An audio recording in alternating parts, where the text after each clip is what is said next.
Welcome to the Fort Sam Houston Independent School District Board of Trustees, regular business meeting of September 12, 2024. Agenda item 1 is the call to order, Pledge of Allegiance, pledge to the Texas flag, and the inspirational moment. Okay. Mr. President, board members, faculty, staff, family, community, good morning and welcome. Before we start, I'd like to give a little background about our pledgers and inspirational moment speaker. Our pledger, our 5th grade, Aiden Robinson, he is representing Fort Sam Houston Elementary School, and he's the member of Ms. Rodriguez's homeroom class. His mother is Nicole Wright, who currently serves in the military. He has 3 siblings, Bishurna, Vows, Kajina, Griffiths, and Daniel Ricketts. While at school, Aiden's favorite subject is math. When he's not learning, Aiden loves to watch space videos and play on his phone. And I asked him this, and he still hasn't given me a quite an answer. I didn't understand, so maybe you can clarify for me, Aiden. When he grows up, Aiden wants to become an archaeologist. I get it. But and then wants to attend Florida International University. Why? Why Florida International University? I'm sorry? He doesn't know? I like marine animals, and Okay. there's a program there where I can learn about marine animals. So that's what Good for you. Good for you. Now I know they have a fairly good football team, so I didn't know that was the drive, or but that very good. You're on the coast, so absolutely. Thank you. Okay, our middle school pledger is a 6th grader, Mr. Jackson Butts, and he's a student at Cole Middle School. His parents are Captain Samuel and Melissa Butts. Jackson plays football and basketball and enjoys cooking, playing video games, and spending time with his family. Jackson, educate me. What do you like to cook? I like to cook a lot of things, very many different varieties. I like to cook Indian food, I like to cook food from very many different cultures. Oh, okay, because I like to eat, so when you say you like to cook, that kind of caught my eye, okay? Before moving to Texas, Jackson has lived in Georgia, Arizona, Florida, and North Carolina. He said he likes being a student at Cole because he has good teachers, advisors, and friends he can rely on. In the future, Jackson plans on playing varsity football, Coach Norman at Cole, and then he's planning on wanting to get accepted and play football for the University of Alabama. And after that, it gets better. It gets better. After he completes those 4 years at Alabama, he wants to play NFL football. So keep dreaming big. Keep dreaming big. And our high school inspirational moment is Annabelle Evans. I think I saw Mom and Dad back there. How y'all doing, folks? And she is a senior in the class of 2025. Annabelle Evans started attending Cole her freshman year of high school. Her family moved here from Fort Knox, Kentucky, so Texas was a bit of a shock. Annabelle believes that without Cole, she wouldn't have gotten used to her new home so quickly. She is currently the Cougar Battalion Commander, President and founding member of the Cybersecurity Club, and a member of NHS, NEHS, and S2S. According to Annabelle, this school has given her many opportunities to try new things and expand her knowledge. Thanks to Cole, she attended Texas Bluebonnet Girls State, one of the greatest summer camps out there. Her experiences at Cole have made her feel more certain about her future. She's in the progress of applying to the United States Military Academy. If offered an appointment, she intends to attend and become a cyber officer in the Army's Cyber Corps. She would not have discovered her love for cybersecurity if it weren't for Cole. Annabelle also wants us to know that it's an honor and a privilege to be speaking with us in the audience here today. So thank you. So with that being said, say the pledges.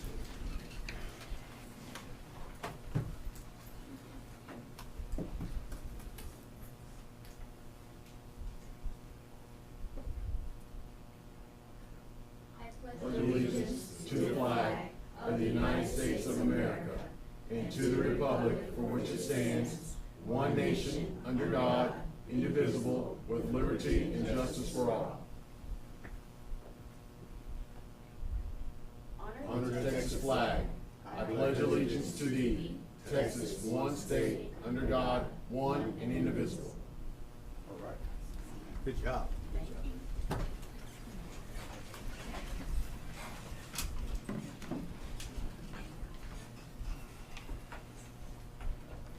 All right. Good morning. I'm Annabelle Evans, and I'm from the class of 2025, so I'm a senior here at Cole. Thank you all for offering me the opportunity to speak here at this board meeting. It doesn't take long to realize that the students at Cole are different. I'm not talking about their military background or the way they dress. I'm talking about the environment they thrive in. Other students spend their 4 years of high school finding their one thing to be good at, whether that be a club, a sport, or an extracurricular class. Here at Cole, you won't find a single student who's only part of one thing. Everything at this school is connected. Let's say you're looking for volunteer opportunities outside of the student council. Well, you're in luck because the secretary of the student council is the president of S2S. And maybe you're thinking about joining the RTC. Guess what? The vice president of S2S is the commander in the Cougar Battalion. I get to be the battalion commander and the president of the Cybersecurity Club. I get to guide young leaders and teach the cybersecurity experts of the future. I've prepared cadets for leading companies and squads. I've taught students about the dangers of the cyberspace. I've planned camps for JRTC and the Cybersecurity Club. I remember sitting in Dr. Cerna's office pitching him the idea of the first ever Cole Cyber Bash, a day-long summer camp where we could educate middle and high school students alike. I remember the excitement everyone felt the day of, and I remember the students who participated and decided that this is what they wanted to be a part of. I've gotten to be a part of these student lives in a way most aren't. I can't even imagine another school where that's possible, where I would have the freedom to explore what my future may hold. Before college, I made choices I never knew were options until I came to this school. I failed, I succeeded, I learned, but most importantly, I got to teach others. I could keep them from making the mistakes that I have, and that has made all the difference. If there's one thing I'm proud of, it's that I'm a student here at Cole. Thank you. Cool.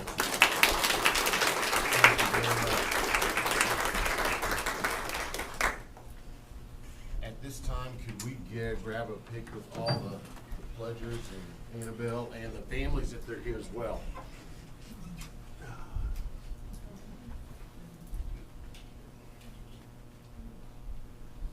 Now come on up.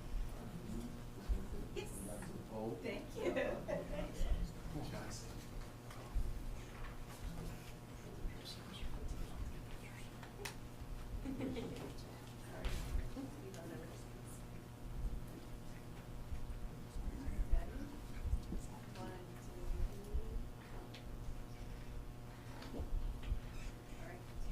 Cool. Thank you, Thank you, sir.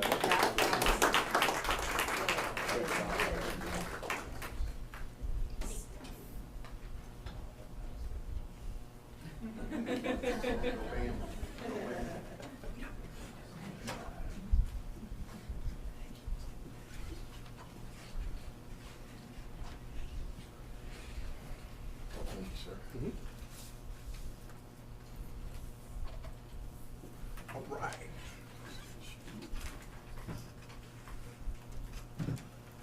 Agenda item 2 is a quorum. Let the record reflect the following personnel are present.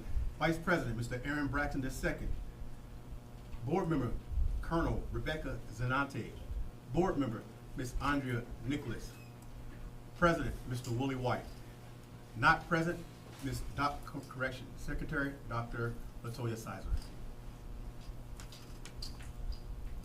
Public comments. BD Local sets out the requirements for the public comments portion of a meeting. During the regular board meetings, public comments may address any topic whether posted on the agenda or not. During special call meetings or work sessions, public comments are limited to items posted on the agenda item. To participate in the public comment portion of a meeting, members of the public must sign their name on the sign-in sheet no later than 5 minutes before the meeting is scheduled to begin and shall indicate the topic about which they wish to speak. The sign-in sheet will be placed on the podium on the Professional Development Center located at 1908 Winans Road, San Antonio, Texas, 78234.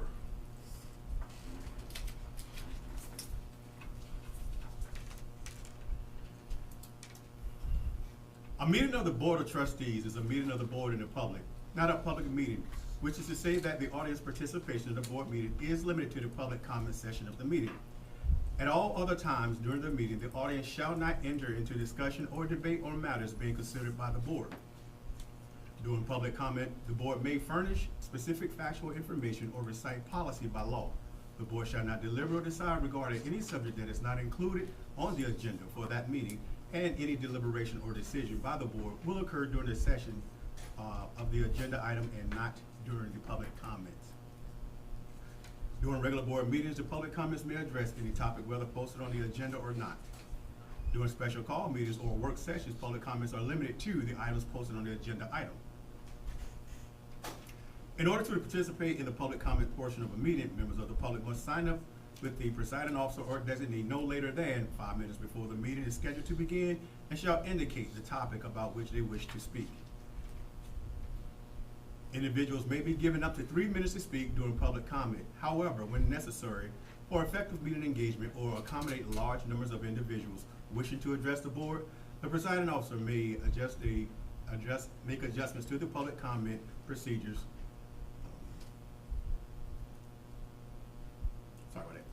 Including adjusting when the public comment will occur during the meeting. You may also do the reordering agenda items, deferring public comment on non-agenda items, continue agenda items to later meetings, provide expanded opportunity for the public comment, or adjusting the time allotted to each speaker. However, no individual shall be given less than 1 minute to make their public comment. A member of the board of public who addresses the board through translator shall be provided a translator. A member of the public who addresses the board through translator must be given at least twice the amount of time as a member of the public who does not require a translator. The presiding officer or their designee shall determine whether a person addressing the board has attempted to resolve a matter administratively through the resolution channels established by the policy. If not, the person's presentation shall be halted, and the person shall be referred to the appropriate policy to seek resolution. DGBA employee complaints, FNG student or parent complaints, GF public complaints. There shall be no disruption of the meeting by members of the audience. If after at least one warning from the presiding officer, an individual continues to disrupt the meeting by his or her words or actions, the presiding officer may request assistance from law enforcement officials to have the individual removed from the meeting. And once the individual is escorted off the premises, the person is not permitted to return during the meeting. Individuals with signs, props, or displays shall sit in the last row of the chairs or along the back wall so as not to interfere with the meeting or with the public observation of the meeting. During public comment, individuals shall not use the name of district employees or district students unless the student about whom they are speaking is their own child. We have one individual signed up for public comments. Do we have a Mandy Freds? Mandy Freds. Ma'am, you may come up.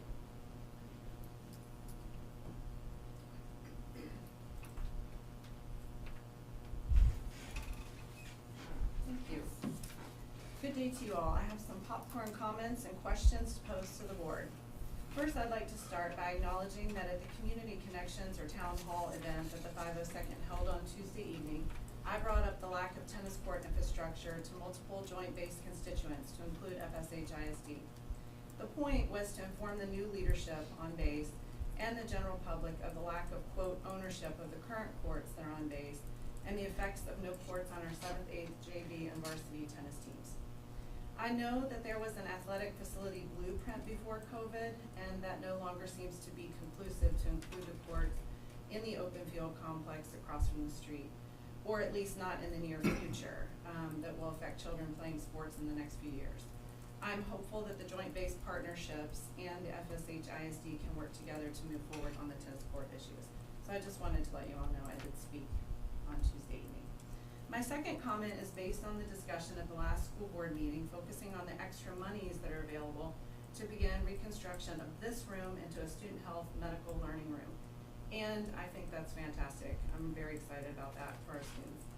I was a little bit concerned that the other priority was to begin rebuilding admin and school board space when outstanding issues like a career and tech building or expanded learning classrooms that focus on our academic offerings for our students could be acted on maybe sooner. I know that we are thoughtful here about incorporating ideas that we have seen other schools locally, and I know that we are a little bit landlocked. But adding on to the school admin buildings and offices right now may be a simple fix with portables until bigger expansions are explored. I know much went into your planning, and we appreciated the slide presentation last meeting to show the board's consensus on future projects. I personally was impressed with what we've completed since 2010. But as budget is available, please, that would be bad if I erased the rest of my thoughts. As budget is available, please consider acting on immediate student classroom space and active learning labs. I do believe it is safe for students to walk across the street on campus for tech labs and specialty learning labs like cybersecurity, rocketeering, vocational tech and shop classes like welding, woodwork, electrical skills, farming practices, all of those during our learning hours.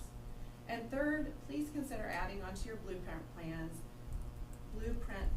energy efficient and sustainable practices for your new buildings like solar panels, recycled stormwater collections, sprinkler systems, and my favorite request is putting in 2 or 3 EV stations at both the elementary and high school campuses. Those are the electric vehicle charging stations.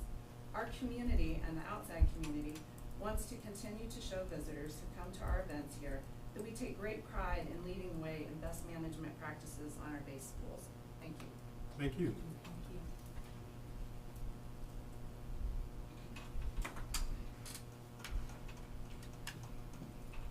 Agenda item 4, the minutes from the regular business meeting of August 22, 2024. Board members, any comments? Hearing none, is there a motion for this agenda item? Mr. President, I recommend approving the minutes from the regular business meeting of August 22nd, 2024 as submitted. Is there a second? A second. All in favor? I, Andrea Nicholas. Aye. Aaron Bryson, second. I, Rebecca Zimmerman. Aye, Willie White. Majority vote, the motion passes. Agenda item 5 is the superintendent's report.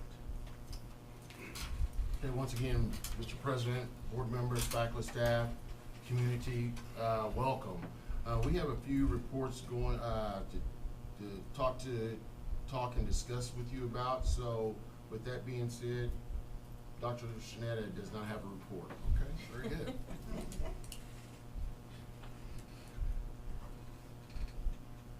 Ms. Fisher. I don't have a No report? no report. Dr. Cerna? Okay. I was getting worried. We're talking about college football, were we? Um, Just kidding. Good morning. Morning. Quick report is more of a kind of upcoming events, things that are happening here at Cole. So, big event, we just put this on our calendar. We have graduation ceremony Friday, May 23rd, 2025. So just so you know, that's that Friday, right before Memorial Weekend. We're gonna have our ceremony at Laurie Auditorium, which is at Trinity University, 6 p.m. But I'm gonna put that down on the calendar at this point, and we always like informing our families as soon as possible so we can get their family members out. September 17th, we have an SEL fair. So you'll see that on our bulletin. We also had some flyers at the community event a couple days back here at with JVSA. That's put on by our counselors. They do a great job providing our students with social emotional support, learning, and different activities and opportunities. This is targeting our families. So we want to be able to bring families out for this event. And it's also K-12, so this is elementary and high school, Cole working together. This isn't just Cole, this is district-wide. September 20th is our homecoming game versus Bandera High School. So homecoming's a big deal here at Cole.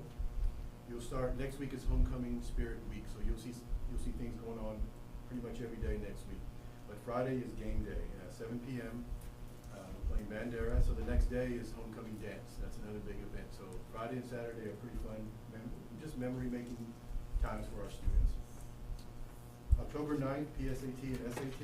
Seems like it's way off, but we want to bring that up so that way everybody knows it's coming and they can prepare for it if they want to do some study sessions. They do have, if there's a need or students are interested in study sessions, they need to see our counselors and we can offer some of those for them. We even have some study guides that they can take with them. And October 22nd is our college and career fair. So it's the Tuesday after our, the Monday off. So students aren't here Monday, the 21st. On the 22nd, we're gonna come back to school. We have a career fair where the students get to kind of roam the campus. And we have colleges, universities, armed forces. It's a pretty fun event. We bring everybody from the community out for that. So those are our next few campus and district-wide events. That's all I have to say. Thank you, sir. Yes, sir. Dr. Sultan, good morning. Good morning, everybody. Good morning.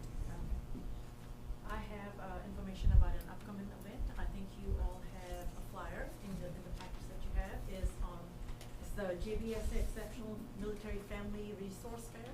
So it's a collaboration and a very get-together, hard work effort of all 3 school districts, EFMP program and the school liaison program.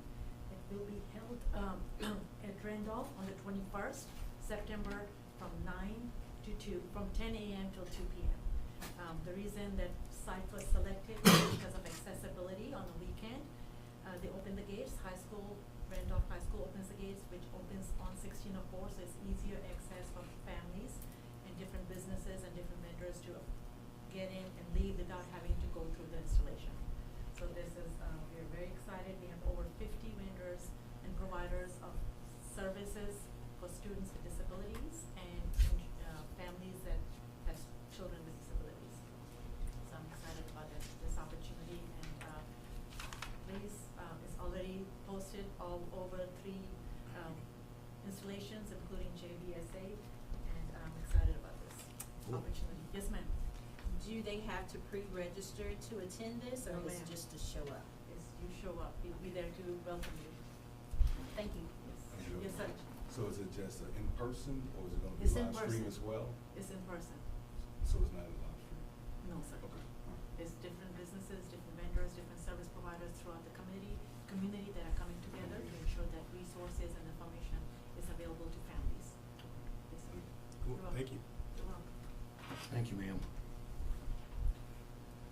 Ms. Novak, did you want to introduce Mr. Well, yes. Mr. Stubb? Yeah. And so Mr. Stuller, our Safety and Security Director, is here, and he is going to introduce, we have one brand-new school resource officer, and we're gonna speak also about the other one who's been with us for a year. Mr. Stuller? Good afternoon, and thank you for allowing me to speak to you today. You might remember that at our last board meeting, we had Mr. Stephen Campbell here. He talked about the 502nd and the training that they've been doing, and today I'm here to welcome our SROs, school resource officers, as they are also an extension of our 502nd. We are truly blessed to have them here. So at this time, I'm going to start off with Detective Espinoza. Would you mind coming forward, sir? You've probably seen Detective Anthony Espinoza around campus. All the time. All the time. A few bits of information you might not know about Detective Espinoza. He's a Navy veteran of 10 years. He served in the New York Police Department for 4 years. He continues to serve as an Air Force reservist for the past 7 years. On a personal note, he grew up in the Bronx. Maybe where he gets that tough guy aspect to him. He grew up in the Bronx. He's a family man. He has a beautiful family with 3 children, 1 in college, 1 12-year-old son. Is that correct? He's an athlete. He played baseball all his life, including 1 year at Syracuse University.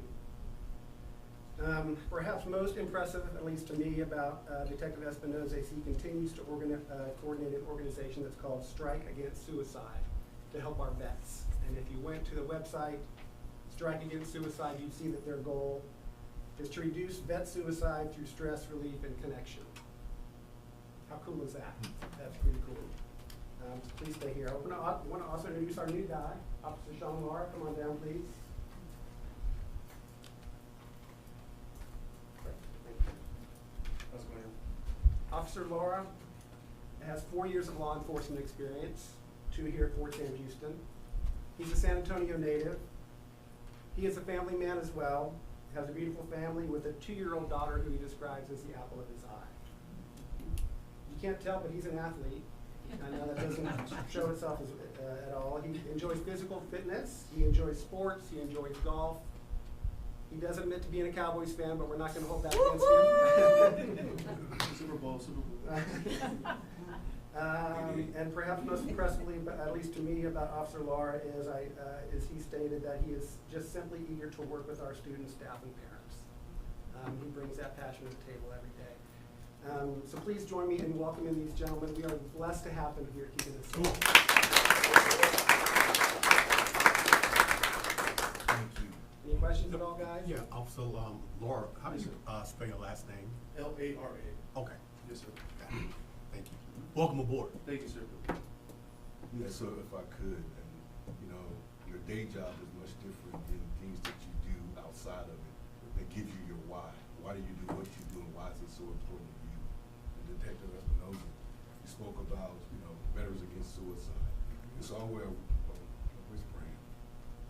wristband that speaks to you are brave and you are enough.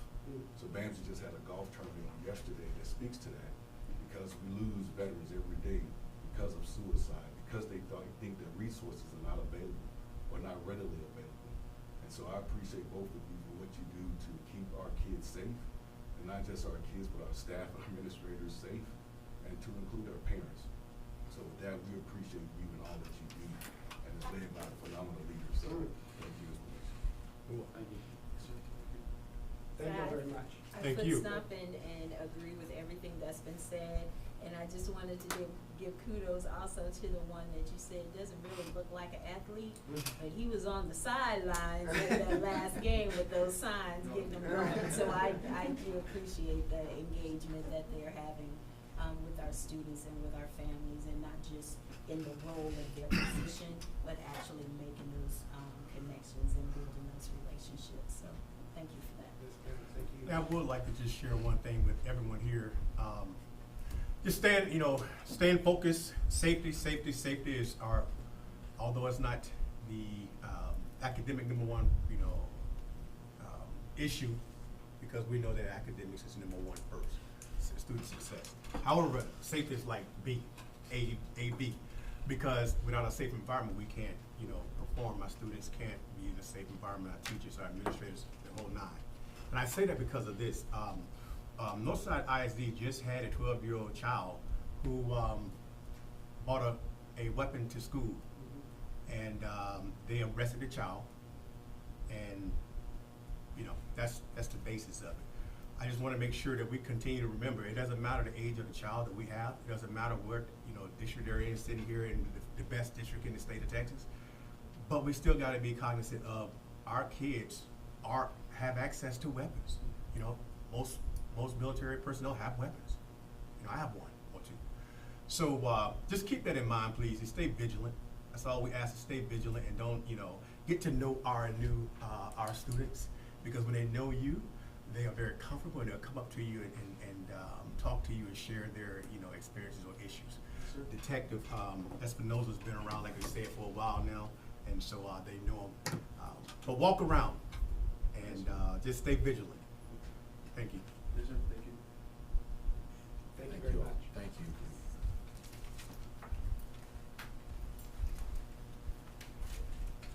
I want to acknowledge Miss Marquez. She's back. She's been out for a little bit, but her first day back was, I believe, Monday, and she's been kind of hitting the ground running, playing a lot of catch up. So, Miss Marquez, thank you for all that you do, and thank you for being back. We missed you. Thank you, Ms. Thank you very much. And Coach Norman. Good morning. Good morning. Morning. Sir. Well, I have a report, but I do want to kind of give everybody an update kind of where we're at in athletics right now. First off, we'd like to also shout out to SROs. We appreciate their support for all our games here at Cole, keeping us safe, keeping our kids safe. We have 3 sports in season right now: football, volleyball, and cross country. So just kind of recap where we're at. Our cross country team already in week 4 this week, going into week 4. So week 1, boys finished 2nd, girls 3rd. Both teams finished 2nd in week 2. And in week 3, girls finished 5th out of 86 teams. And our boys finished 7th out of 124 teams. So oftentimes when we travel, especially in cross country, we're running against bigger schools, bigger numbers, and our girls and our boys teams keep beating well. Our volleyball team as well continues to grow. We're now 12-12. We kind of climbed out of a hole, and the expectation for them is to make the playoffs. I believe it's been 1997 since we won a playoff game in volleyball, so we're looking to kind of get over that hump this year. And we have football, currently 1-1, lost a tough one last week. This Friday, we're at San Antonio Christian, hoping to bounce back. Again, playoffs is the aspiration for that team and that program. Our middle school football starts today. Excited for our boys, both our 7th and 8th graders. We're playing San Antonio Academy, but they get the opportunity to play on Trinity University's football field. So I'm excited for them to see how they do today. And then just in the future coming up, working with Colonel Braxton and the Spurs, so hopefully we can pull something off and we can get our boys and girls the opportunity to play at the Spurs at the Frost Center. So more on that when we get more information. So, any questions? None. All right, you guys have a great day. Cool, thanks, sir. Okay, and I've got a couple of things I need to address with the board. I want to first and foremost introduce Colonel Maurice Slack. She's the commander of 502nd Force Support Group. I had an opportunity, myself and Dr. Roper, Dr. Hope from Randolph and Lackland, to have an opportunity to meet with Brigadier General Oakland and the leadership team there, and just a good dialogue about partnerships. Basically, what impressed me is Brigadier General Oakland, what can we do to help the schools, and Colonel Slack was just as vocal as well. So I'm looking forward to working with the leadership group at 502nd, and thank you. Thank you, Dr. Bates, for being here. Thank you. Thank you, ma'am. And her slogan was "Slack got your back." Yeah. I heard her say that. Always. Okay, Jenny Hall from Wash Gallegos is here. I'm gonna get with her soon. We need to do our Team of 6 training. The dates I'm kinda hitting is looking at October, November evening, and I'll get on her schedule to see when dates are available. Then I'll get back with you, the board collectively, and we'll go forward from there for our Team of 6 football. Last but not least, we received, back up.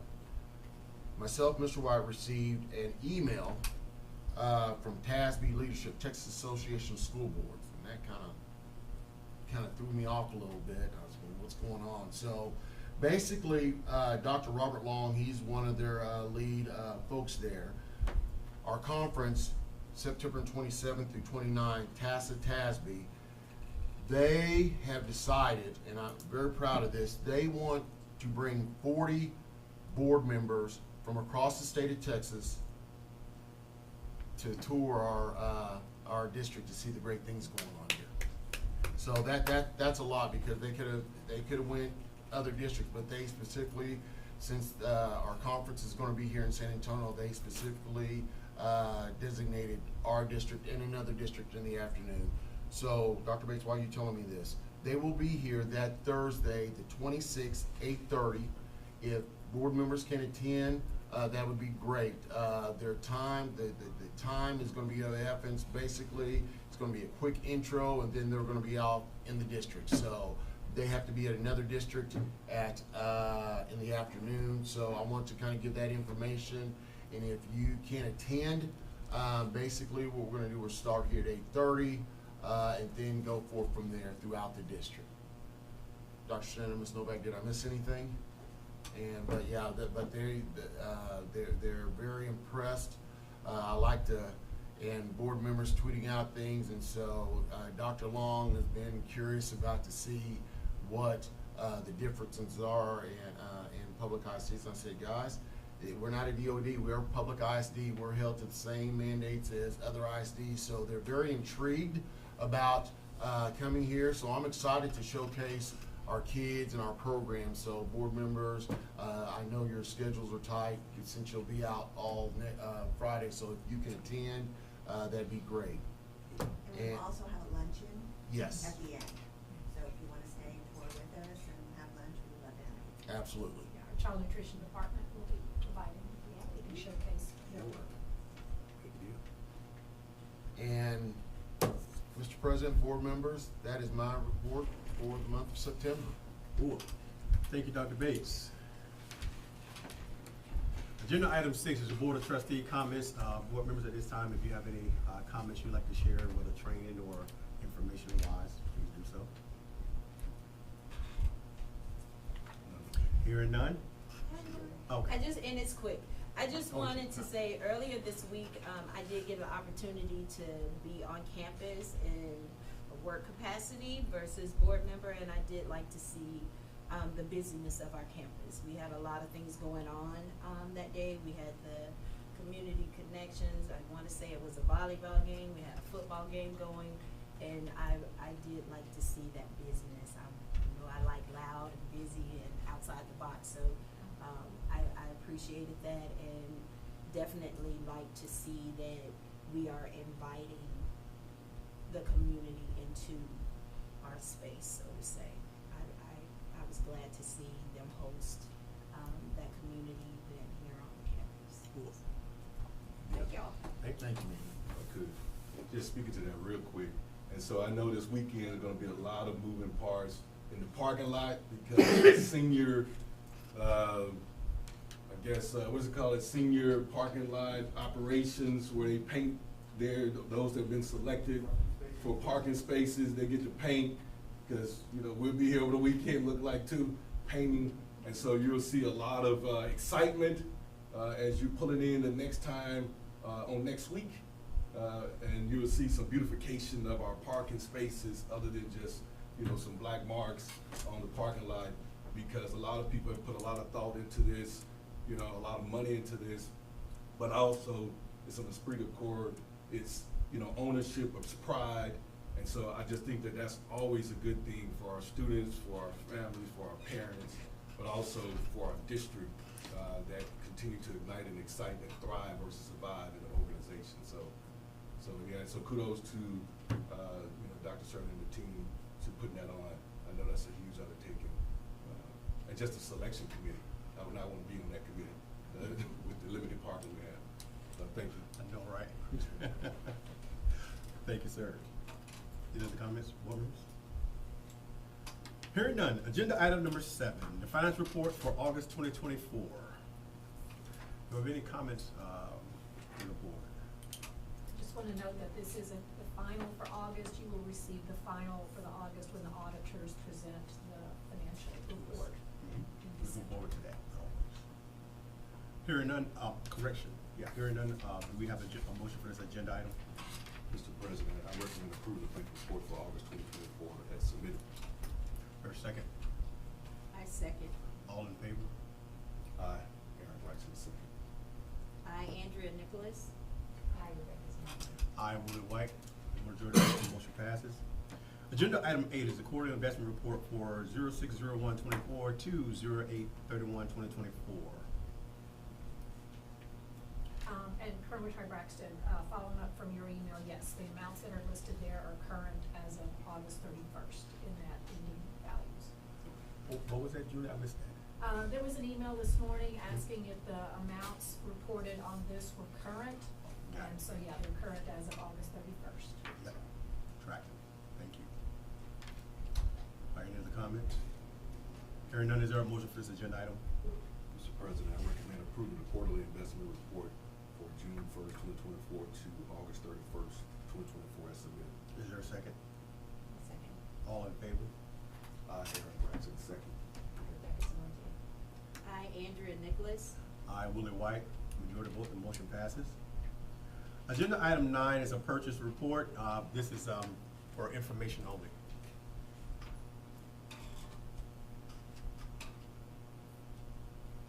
Questions on this? We have to report, we have to report, anything over, 50,000 to the board, but it's on a buy board, Yeah, so. any of the co-ops. Co-op members, stuff, yes. Yeah. So with those are the items, so.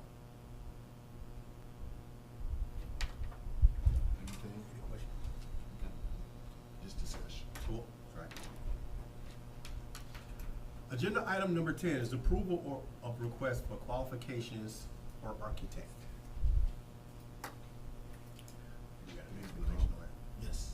Yeah. All right, so at last month's meeting, we presented the facilities committee report. They had met numerous times during the school year, and we came up with a consensus. So with that consensus, then we are now presenting, we have a total of 4 agenda items for the board to approve, and it's basically a domino effect for each one.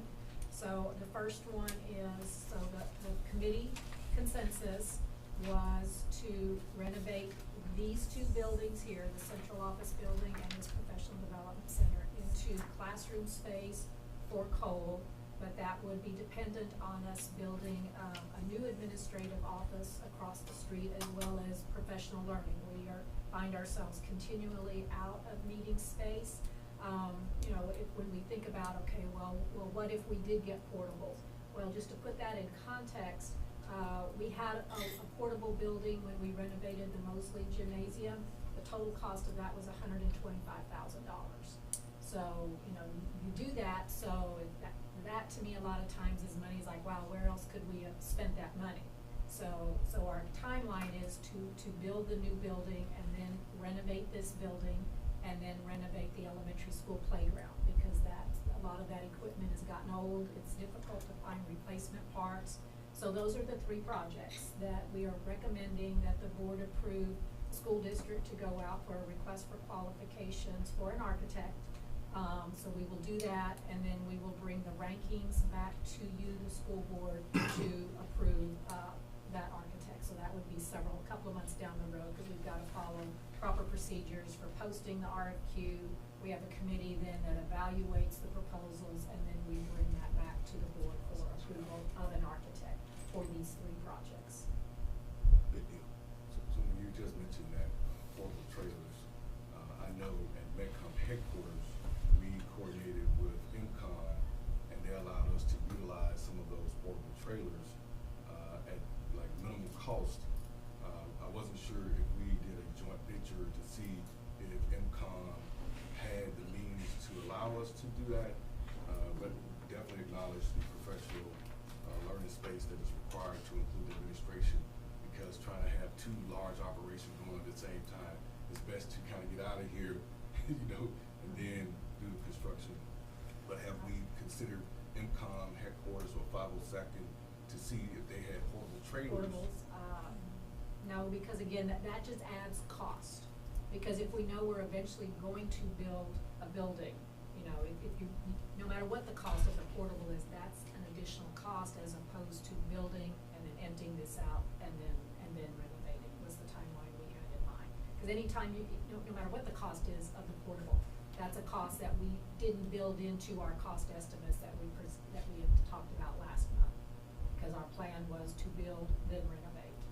Okay. And maybe it might not be a cost. I don't know. I'm just saying. Well, there would be a cost to move it here, definitely. Yeah. There's always a cost. You know, So- even if they did it to us free, there would still be the cost of moving it, setting up sewers, setting up electrical, and that's where a lot of that cost comes in, is the setup. So, Okay, no, appreciate it. I just listened to that for MCOM. Oh, yes. Yeah. And so we've jumped around Metcom headquarters from on Stanley Road all the way toward the end, then they moved us again, then they moved them again. And I know there's been some iterations, if you will, Yeah. for cost purposes and just kind of partnerships, because our service is to the community, you know, from a Metcom standpoint. And so the same applies in education, so I'm sorry. Yeah, so- You're fine. I was waiting on you to finish. We're good. I just had a question because unfortunately I wasn't able to be here last meeting, but I just wanted to find out, do we know approximately how many classrooms we're going to be adding? So these two buildings would be renovated. So what we looked at doing is, we're gonna meet with the teachers, but our goal was to move some of our career in tech. So for example, health science, cybersecurity in here, that is, and possibly photography and art, and that's gonna free up space. And here's the beauty of that plan, is moving those over into these two buildings. Special ed is out of space. We are out of space because we keep getting more. So where those classrooms currently are at Cole, we would then renovate those into special ed classrooms. Thank you. Yeah. And I guess that speaks to some of the career tech questions, right, or concerns that are brought forward. Yes, with the absolutely. healthcare, Yes. Absolutely, yeah. domain. Yeah, I think I mentioned at the Websites. presentation, Dr. Bates and I were in Georgia at a conference during the summer, and they have, for their health science, they've got like, it's like a whole clinic set up. Yeah. And that's what we would like to do, because we, CCMR, College Career Military Readiness, we've got, we know a lot of our kids potentially seek careers in health, because we've got BAMC here, they've got family members in it. So when we saw that health clinic, we're like, oh my goodness, I could just see it all in here, with the beds and all of that, so. And we've also had an initial meeting, possibly with all the renovation, having an associate degree offered here. So with the spanning, but with renovations, you gotta look at major universities to see if we fit their specs in terms of what we offer. So those are just initial discussions, but that's kind of what we've been dialoguing about, possibly offering an associate degree. Sounds good. Any other comments from members? I just, during the public comment, there was some very good points made. And especially like the smart build and timing. So all of that, if we motion to hire the contract and go into this planning process, some of those things would be considered. Oh, absolutely. So when we Okay. renovated Cole back in 2009 to 2010, it got one of those energy efficient LEED certifications. I forget which level it was. I think the silver level. So we've already done some of that with some of our projects. So absolutely. Big deal.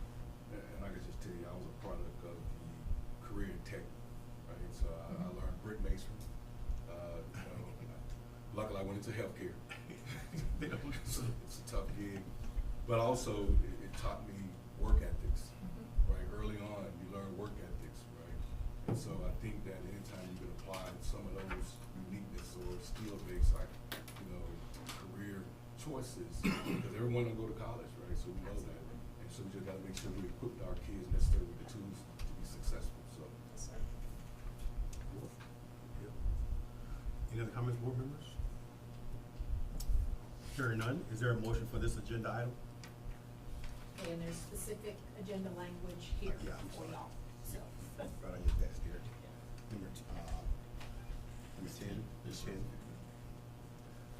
can just read it as is.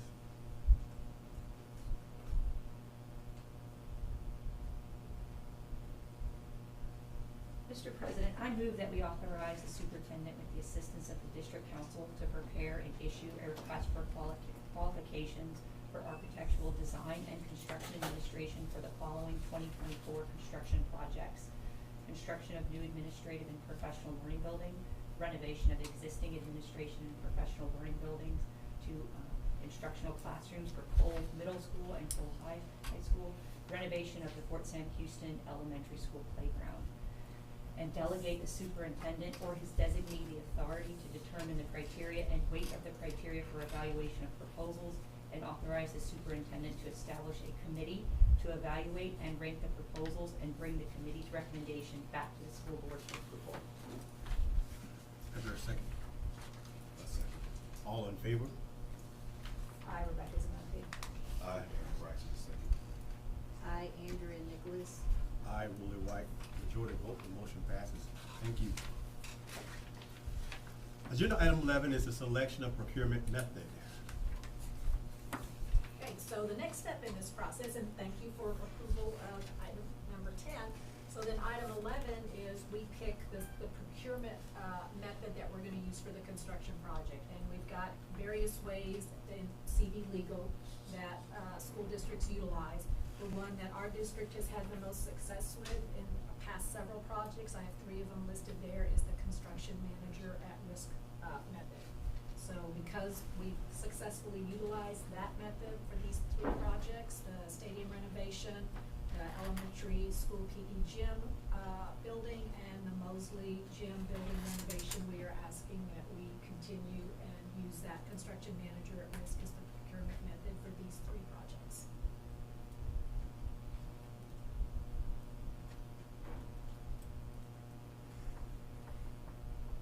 I think it's cleaner.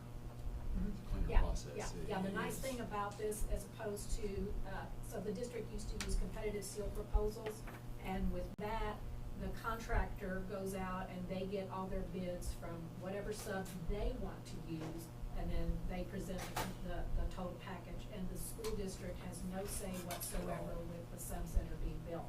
What we have found very advantageous for the school district with the CMAR method is we, the district, have a say with those subcontractors, because we can kind of say, look, this one, we have had a good relationship with them in the past, they're always there for us, whereas if a contractor brings another sub in, we're like, we've dealt with them in the past and we did not have a good experience.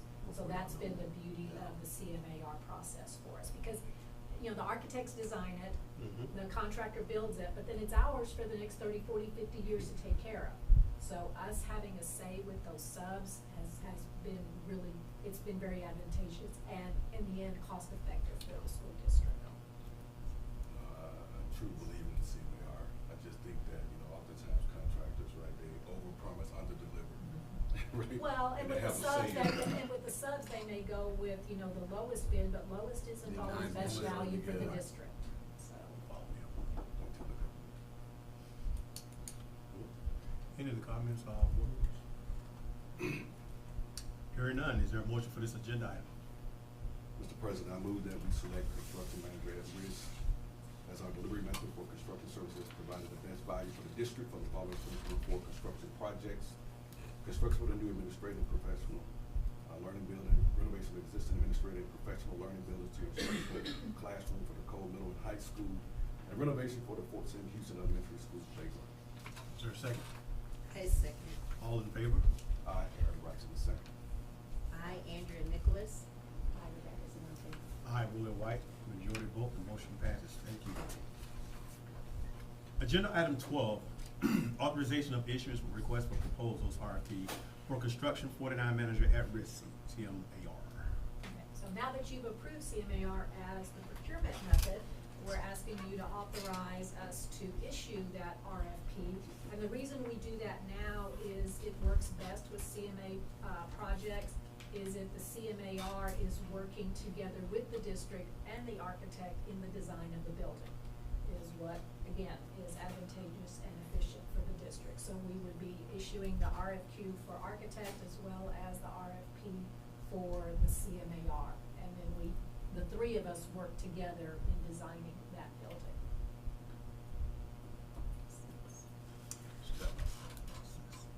All right, any comments, board members? Any questions? Hearing none, is there a motion for this agenda item?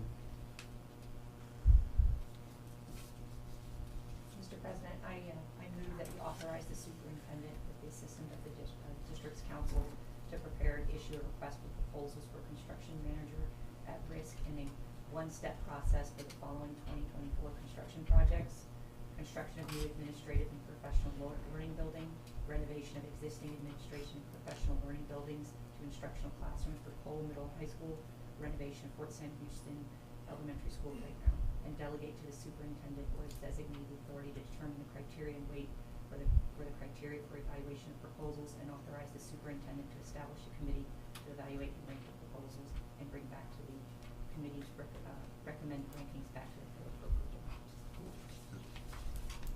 Is there a second? I second. All in favor? I, Rebecca Zanate. I, Aaron Braxton, second. I, Andrea Nicholas. Aye, Willie White, majority vote, the motion passes. Thank you, ma'am. Agenda item 13, prevailing wage. All right, the last one. So policy CD legal says that the district either conducts its own survey for prevailing rates for classes of workers for this construction project, or we use prevailing rates established by the Department of Labor. We have historically, because we're on federal property, have used Department of Labor through the Davis-Bacon Act. So I've got the most recent that I could find, which was, it's only 13 days old, is August 30th of 2024, was an attachment in there that includes the prevailing rates for Bear County for building projects. So asking for your approval on that.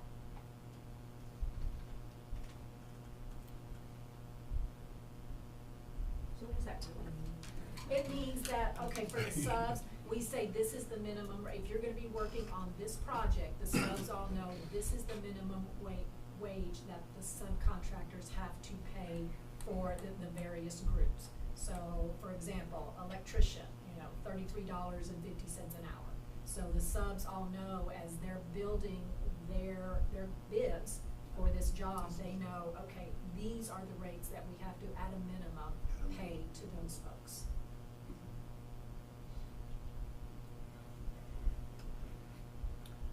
Cool. Any other comments, board members?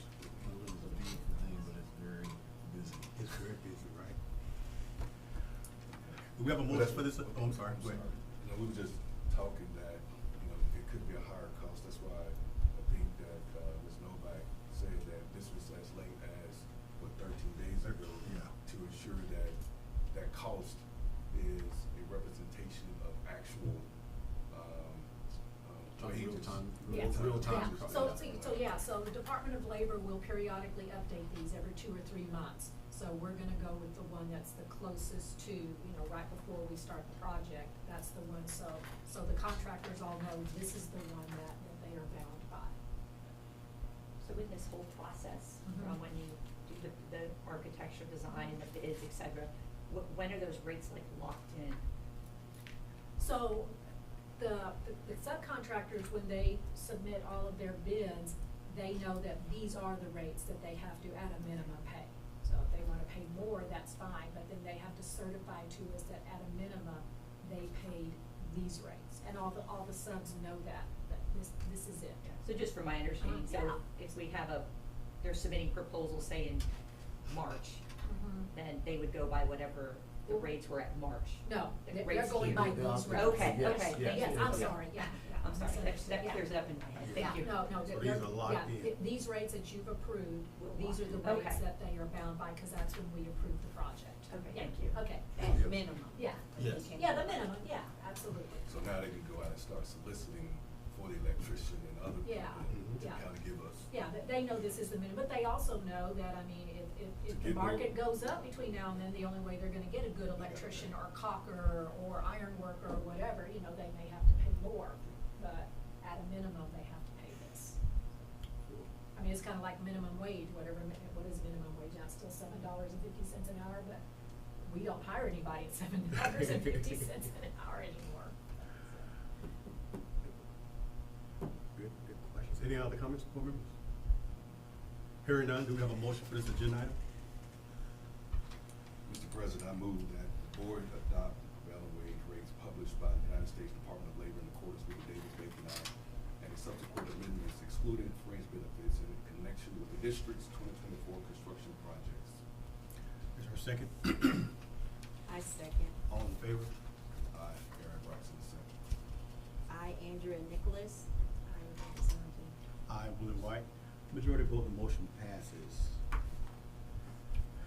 Agenda item 14, the 2023-2024 Port St. Houston ISD Campus State Assessment Data. This is, report only, no action needed.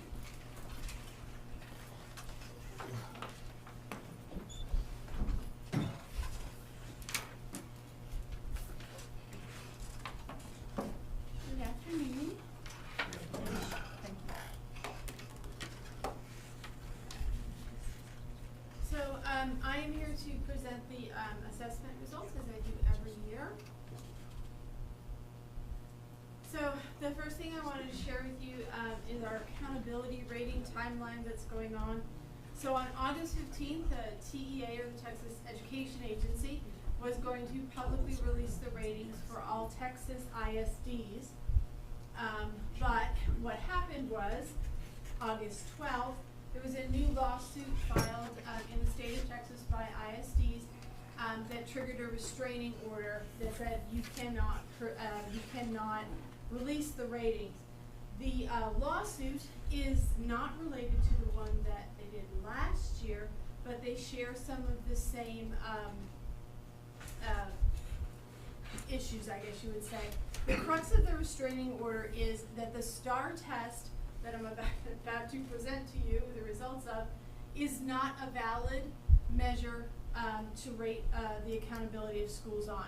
There was also an issue that the new test last year there was a lot of new, the test was redesigned, and last year was the first year that new test version 2.0, as it's called colloquially sometimes, was not vetted by a third party that is neutral.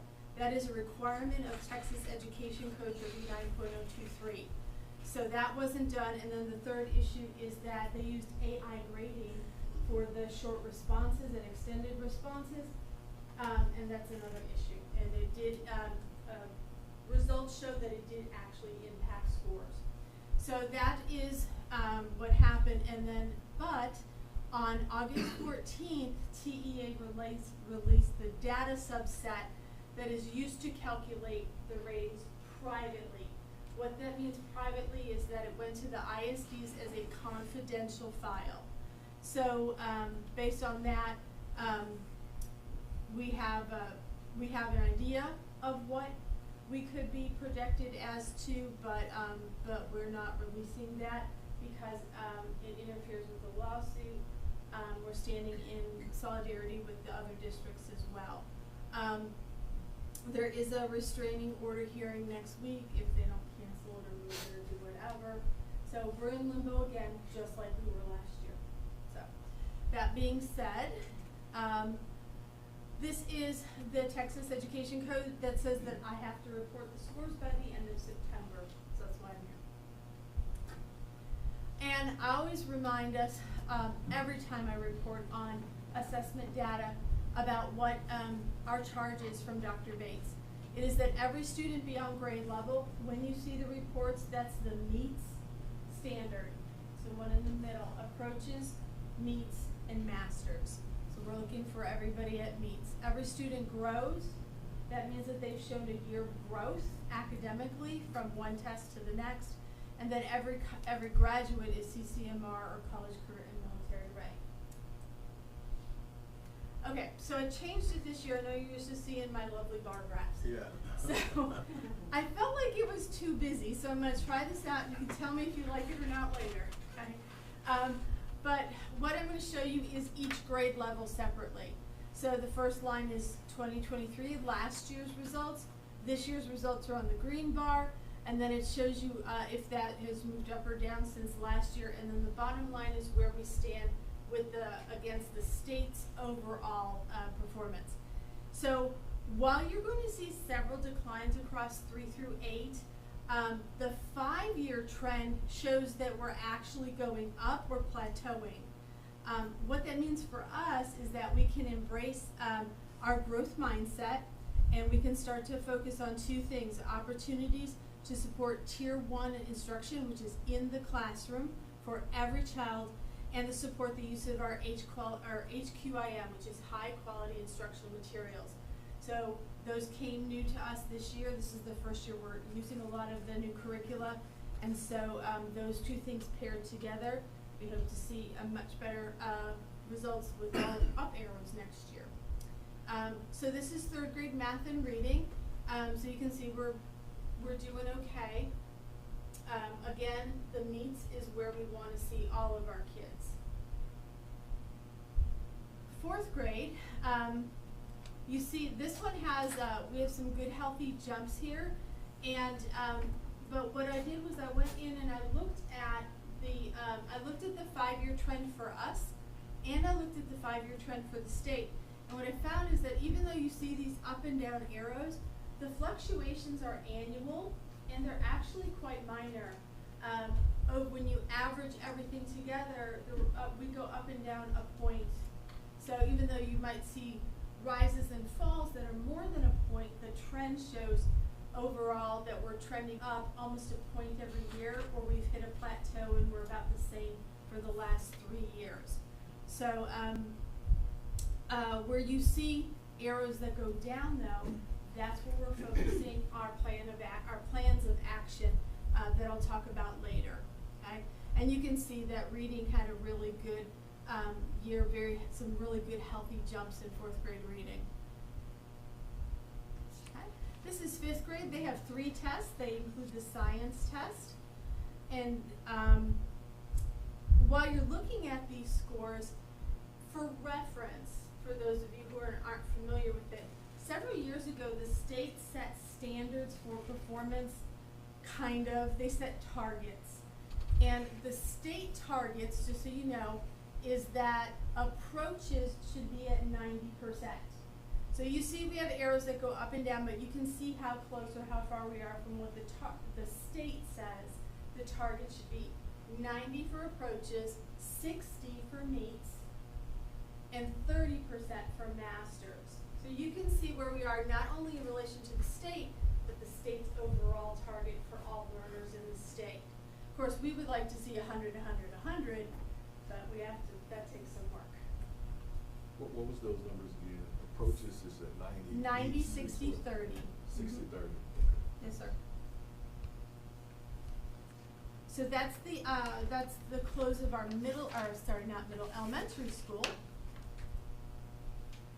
So this is the beginning of our middle school, okay? So, really good performance in reading. RLA, yeah, we have very good performance in RLA. And we work at it though, we continue to work at it. You know, there's no resting on your laurels around here until all of those numbers say 100. Then maybe we'll take a breath, but then we'll keep working anyway. So, as we go through 6 through 8, one of the things I want to remind you about, especially in mathematics, the state introduced an advanced math track this year. We are in our second year. We did it a year ahead of the state's mandate.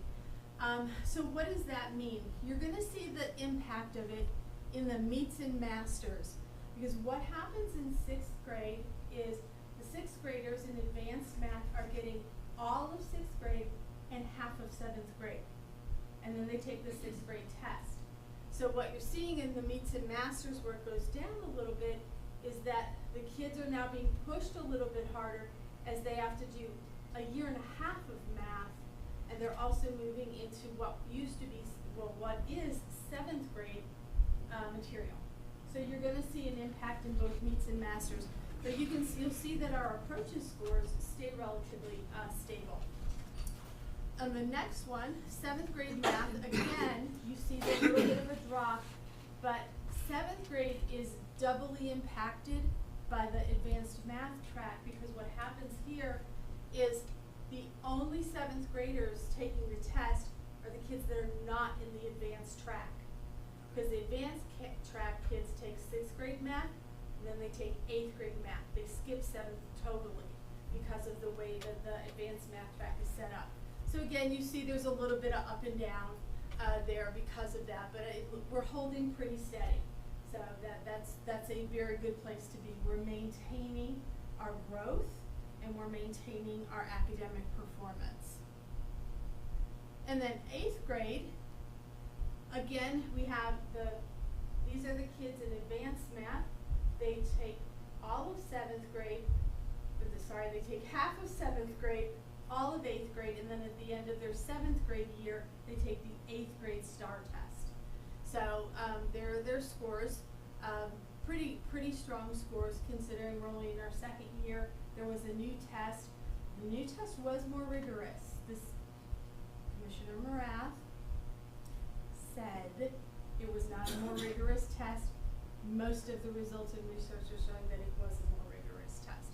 So whenever they change the STAR test, or they change from TACS to TABS to TEAMS, and what all the tests we've had for the last 60 years in Texas, it takes a while. There's an adjustment period as the teachers and the kids both learn how to take the test, how to manage the test, how to deal with new item types, new content, all those kind of things. So, but we have good, strong scores consistently above the state, and usually almost always above the region as well. So that was 8th grade math and reading. 8th grade has 2 more tests. They have science and social studies. And again, as I said, where we see those arrows that are down that have bigger gaps, those are the areas that we're going to focus for our plan of action. Next is our EOC. That means end of course. These are going to be high school kids. Generally, it's going to be mostly freshmen. This page is all, except U.S. history. Algebra and biology is going to be our 8th graders, and freshmen mostly, and then biology is all freshmen. US histories are tend to be juniors as well. EOC results were completely an area of celebration. We did outstanding in our EOCs. These kids have an opportunity if they fail to retest in December. This year we have one test that we have to give. That's how good those results are. So, most schools have to like shut down. They're giving tests to 50 and 60 kids. We have one test. So I think that's an outstanding celebration for us. Next page is English 1 and 2, which again, as we told you last year, these are like amongst the highest results in the state. English 2 particularly is one of the most, you're not supposed to say failed, it means they did not meet. One of the highest did not meet percentages is usually in English 2, and you can see we're sitting at 93%. So, those are the scores there. So what are we going to do about what we have here? Oh, sorry, forgot Star Alt 2. Okay, Star Alt 2 are the students who are in the self-contained classrooms who cannot take the regular STAR test. These tests are given in a very different way. They're given one-on-one with the teacher in the classroom and the student. And they are, the kids have modification and accommodations to help them to master. What you're looking for is you want everybody in satisfactory and accomplished, okay?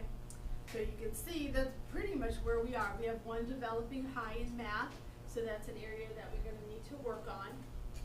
And these, by the way, are very low numbers. Most of these scores are gonna represent between 2 and 6 kids. So that's 3rd, 4th, 5th, and 6th grade. And, for 7th and 8th grade. Really good, strong scores here. Just in, most of you know that we have Randolph and Lackland kids who attend our district.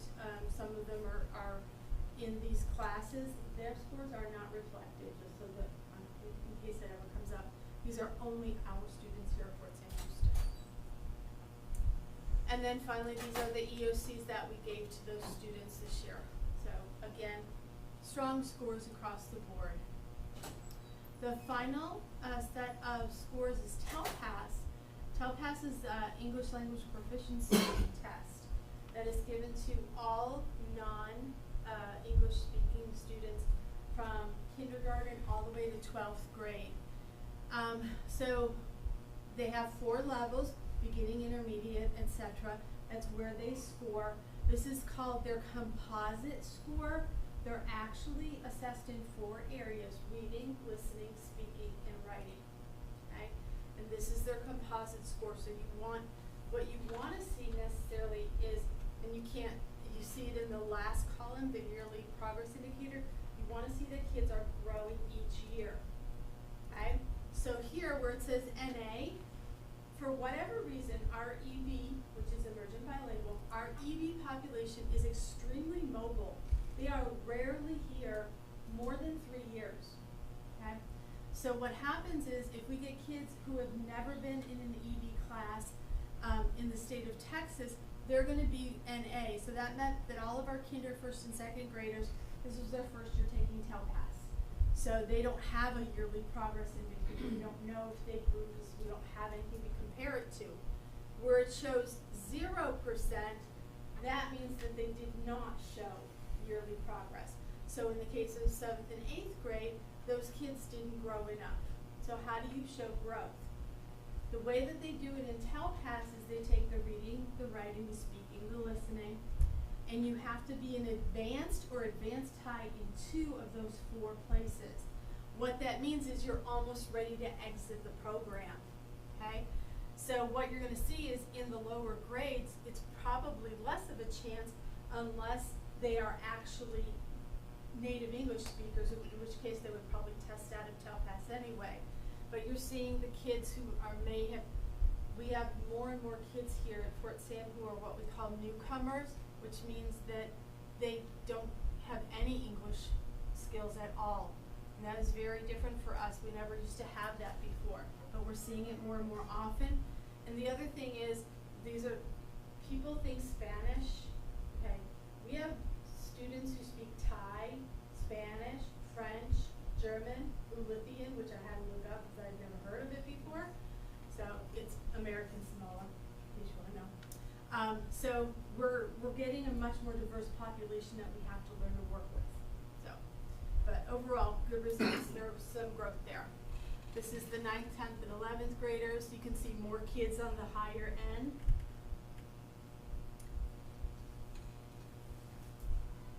So what are we going to do about it? So the very first thing is we are taking a very strong focus on those emergent bilingual students. So we have new curricular materials for them and a new way of teaching and approaching that we're putting into place for the first time this year. They are also getting more support in the classrooms, different things like that.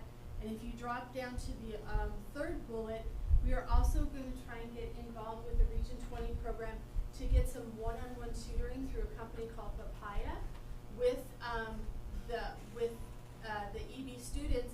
And what it'll allow them is to be tutored in their own language.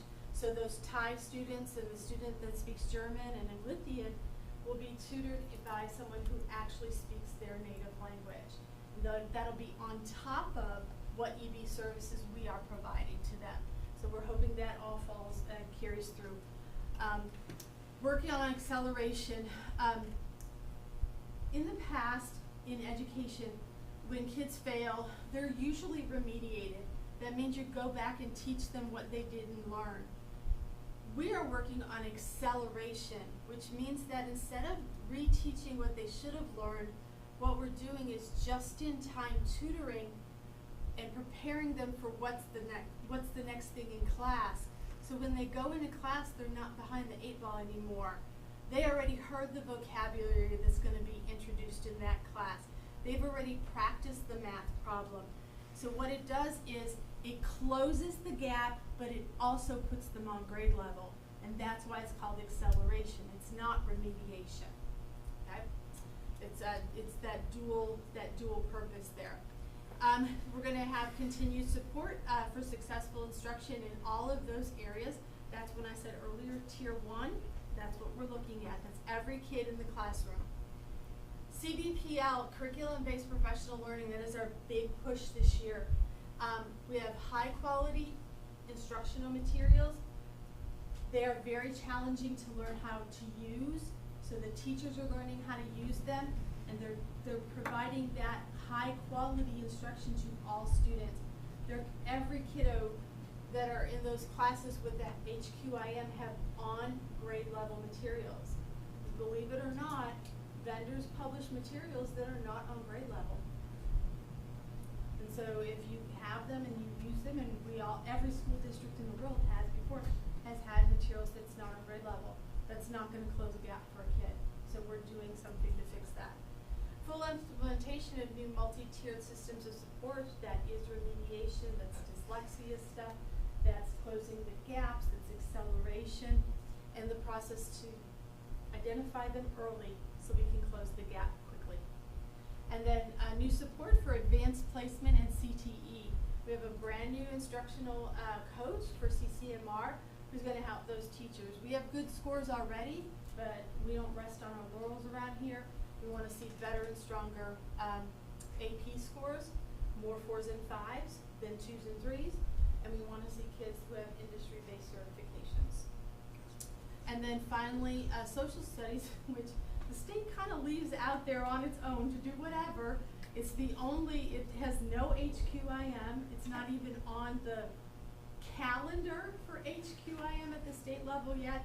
So we went out on our own and found some good quality materials, and we're getting support for our social studies to kind of be ahead of the ball, because that's what we do here.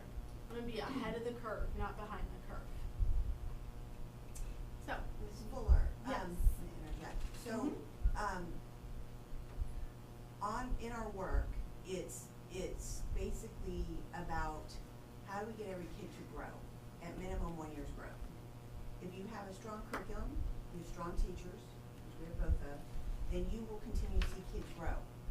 But what you'll see in our data is it's still anywhere, depending on the content area and grade level, anywhere between 30 and 50% of kids still not on grade level.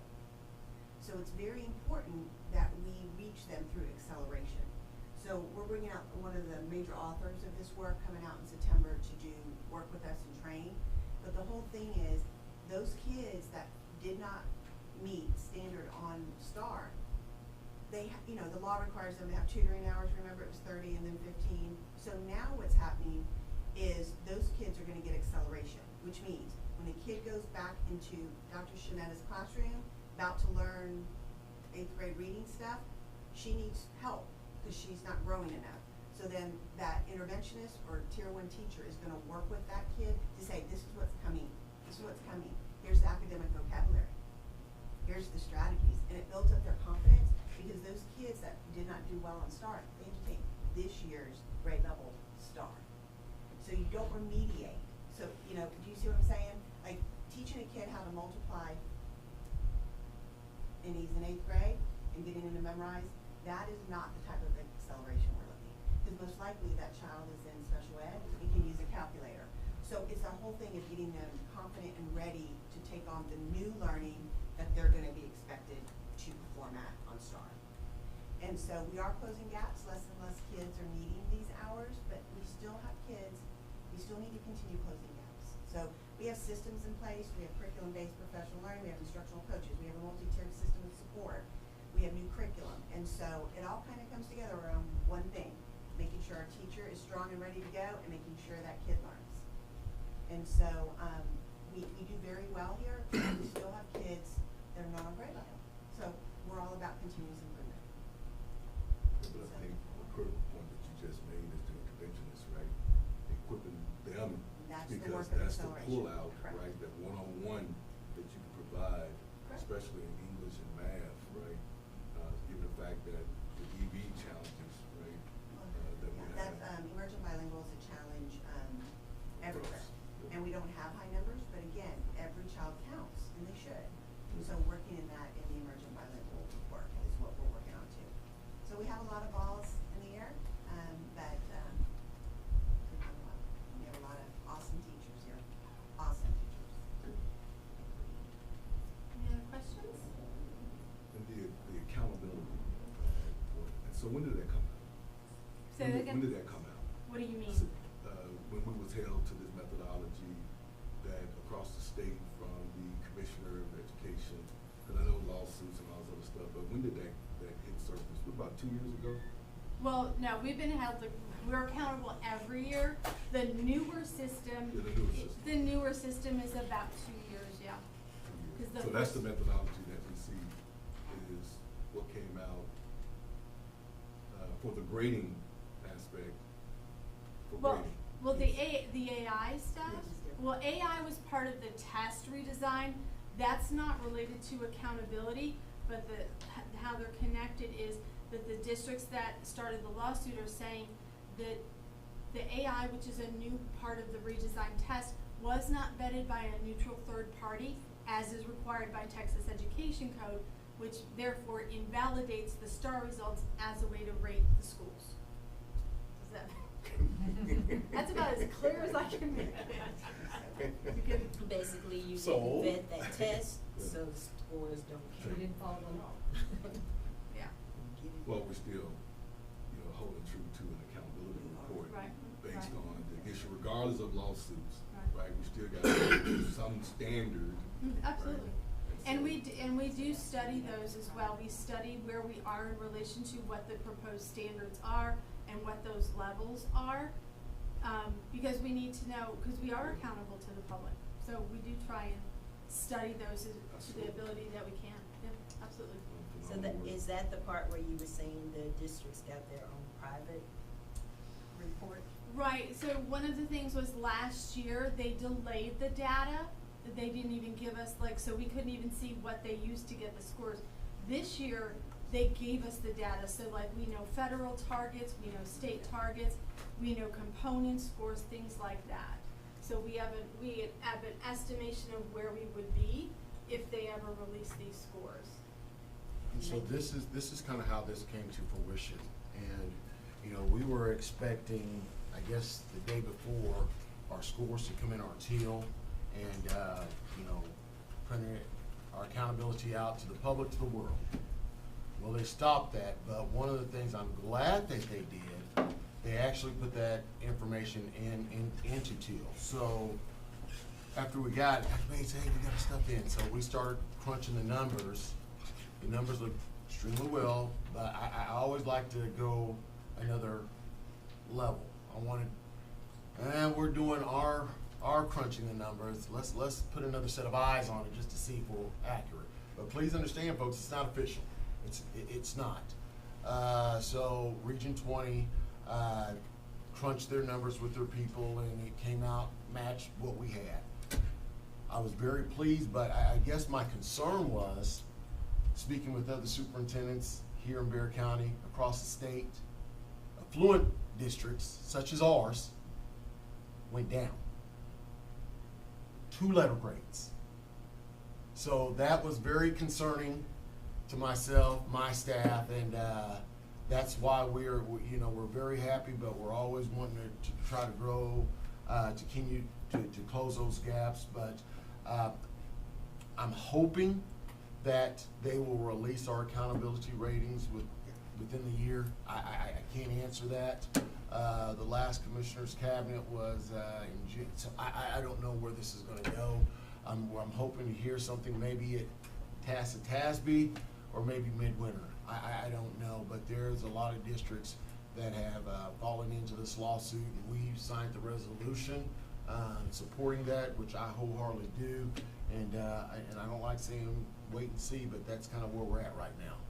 But I do want to let board members and community know that we're hitting our marks. We didn't go down. I'll just leave it at that. But a lot of districts, they're not happy. So that's kind of where we're at. Cool. Good deal. Thank you. Ms. Fuller, always. Thank you, Ms. Fuller.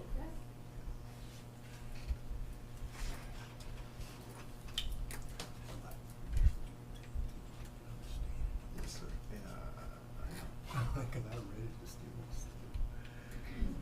Agenda item 15, closed meeting as authorized by the Texas Government Code Section 551.071 XQ. The time is now 12:29. We'll move into closed session.